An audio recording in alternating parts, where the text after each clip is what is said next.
Hello everyone, welcome back to Web2 app, and in today's video I will give you a quick overview of the Facebook Marketplace update.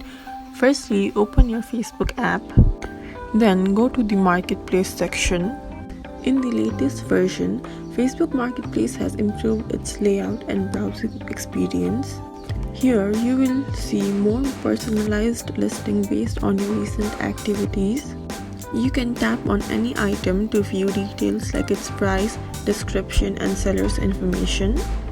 Here you can save items, send message to the seller directly, share it to anyone and send offers of your price range, and also view the location.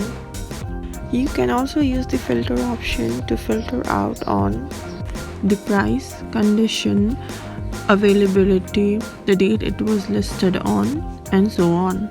You can also view the marketplace which is available to your locality and categorize it and even sell your own products.